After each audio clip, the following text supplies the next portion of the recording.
One thing has always stood clear throughout the changing times and transitions in comedy. A great comedian can make a joke or do something that will make people laugh and smile at the same thing years later. Comedian Charlie Chaplin once said, "If what you're doing is funny, you don't have to be funny doing it." Comedy comes in all shapes and sizes and it can be found almost anywhere. Lucille Ball was a leader in comedy and left a legacy that influences modern-day comedy. Lucille Desiree Ball was born on August 6, 1911 in Jamestown, New York to Desiree Hunt, otherwise known as Dee Dee and Henry Ball. Henry died of typhoid fever when Lucy was 3.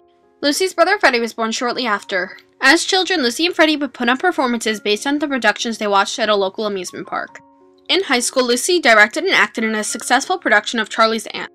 Dee Dee noticed the itch. Lucy had to do something in the acting business, and she supported Lucy's ambitions. Dee Dee borrowed money from the bank so she could afford to send Lucy to John Murray Anderson Robert Milton Theater School in New York City. While there, Lucille's teacher, Robert Milton, who was also one of the headmasters, told her that her talent was minimal, and Lucy told her mother that she was wasting her money. However, she stayed in New York determined to make something of herself and tried to become a showgirl, but she was too shy and did not stay long after being hired. Lucy found a few jobs modeling for various companies for a few years.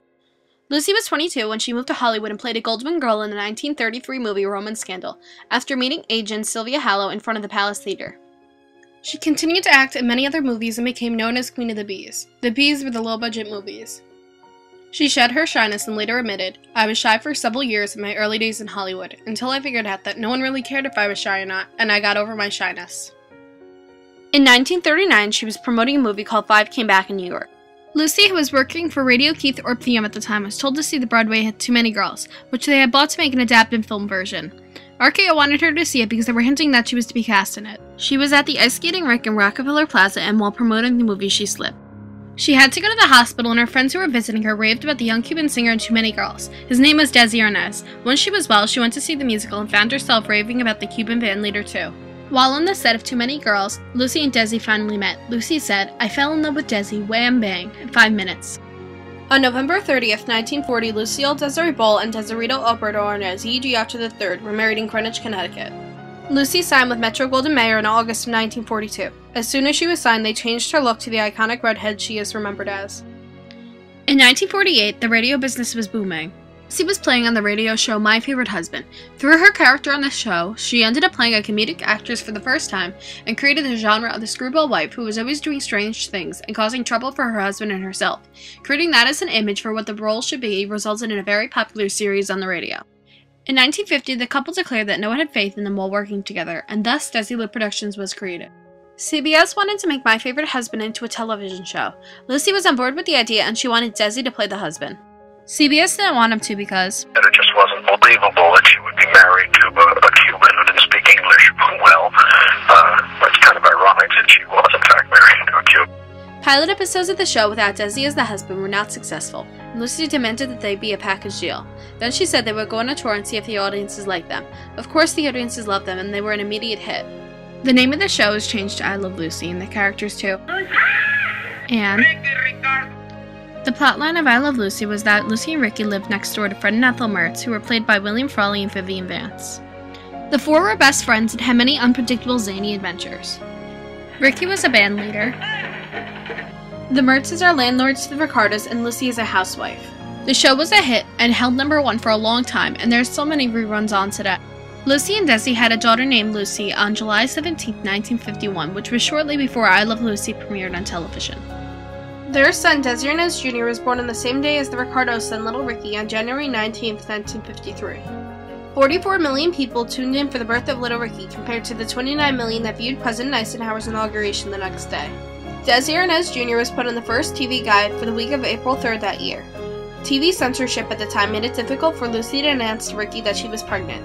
The writers Madeline Pugh Davis and Bob Carroll Jr. We couldn't say pregnant. No, we had to say. Couldn't say the word. No. Yeah. Anticipate. Heavy with child. When the show ended after its 6th season, they had many memorable episodes to look back at. There's one where Lucy and Ethel go to work in a chocolate factory but cannot keep up with the speed. You're doing splendidly. Speed up!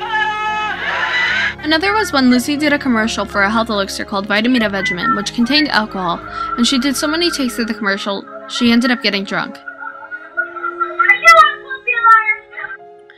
There were so many episodes considered classic, it is impossible to list them all. The couple went on to make the Lucy Desi Comedy Hour, which was a spin-off of I Love Lucy. It also featured the Mertzes. It was another hit. During the Cold War with the Soviets, information was dug up about who in the country was registered as a communist. It was discovered that Lucy had signed papers confirming she was one. She claimed it was because her grandfather was one and she wanted to follow him and make him happy. The FBI got involved and investigated the case. During the crisis, Desi stepped out on stage before the filming of one of their shows and said that Lucy was not interested in politics, declaring the only thing right about Lucy is her hair, and even that's not legitimate. Their marriage was not a good one from the start, and I Love Lucy was the last attempt at trying to fix the marriage. Both had a big ego and a great deal of pride. He had a Latin temper and she was fiery. After the couple went through an amicable divorce, staying friends, Lucy started another show called The Lucy Show. It was about a widowed Lucy Carmichael who goes on adventures with her best friend Vivian Bagley, who was played by Vivian Vance. The producer of the show was Desi Arnaz. 2 years after the divorce, Lucy remarried to Gary Morton. Lucy bought Desi out of Desi Lou and made herself the first woman to head her own production company. Desi still produced and directed shows at the company, such as The Ann Southern Show. The company produced many other well-known shows too, such as The Dick Van Dyke Show, The Andy Griffith Show, Star Trek, and Mission Impossible. Lucille also starred in a Broadway musical called Wildcat as Wildcat Jackson, which had 171 performances. She was also still involved in television, starring in Here's Lucy with her children Lucy Arnaz and Desi Arnaz Jr. It was about a widow Lucy Carter, who worked for her uptight brother-in-law Harrison Carter, played by Gail Gordon.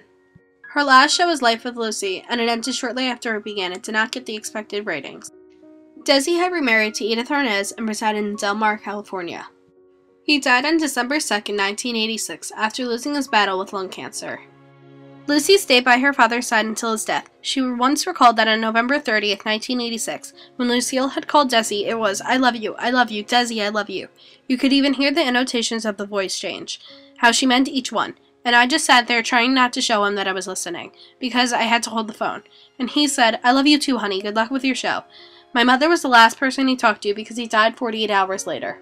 Lucille Ball died this morning in the Los Angeles hospital. Her doctors say she unexpectedly suffered full cardiac arrest 8 days after undergoing open heart surgery. Almost no one could believe it because less than a month before she was out in public with her husband at the Academy Awards. Everything and everyone stopped to announce her death. Television shows, radio shows. She was the headlines of newspapers. The New York Post put posters out at each and every newspaper stand around the city. Even entertainment shows dedicated entire episodes to her. Lucy was an influential woman who changed television history forever. Her sitcoms over the years are considered classic golden age television. Lucy considered herself a physical comedian. Historians consider her a slapstick comedian, and the world considers her the queen of comedy. Though Ball claimed, I am not funny, what I am is brave. Another example of Lucille's character is from Michael Stern, who had worked as Lucy's personal assistant for a while, noticed that Lucy could get excited as a kid, especially when he was in London and the Queen told him to say hello to Lucy for her. Lucy was very happy that the Queen of England knew who she was. Other people who she worked with said she could get bossy but was always right, and they would admire her or would be scared of her. She would always be there for the people in her life. Her friends would always describe her as kind and caring, especially with her children.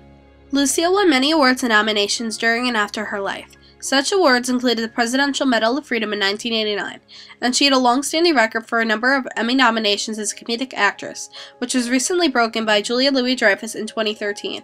Her legacy has inspired many women over the years. Historian Stephen Camphor said Carol Burnett was effusive in praise of Lucy. After Julia Louis-Dreyfus broke Lucille's record, she said in an interview that Lucille Ball without a doubt influenced her.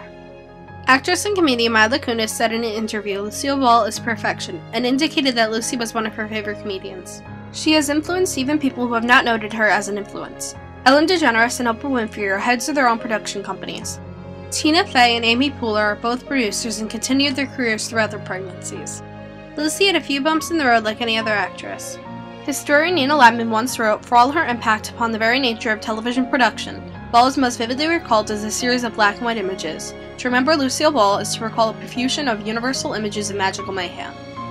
A losing battle with a candy conveyor belt, a flaming nose, a slippery vat of grapes. Images which, contrary to most American situation comedy, transcend nationalities and generations in an absolute paradigm of side-splitting laughter.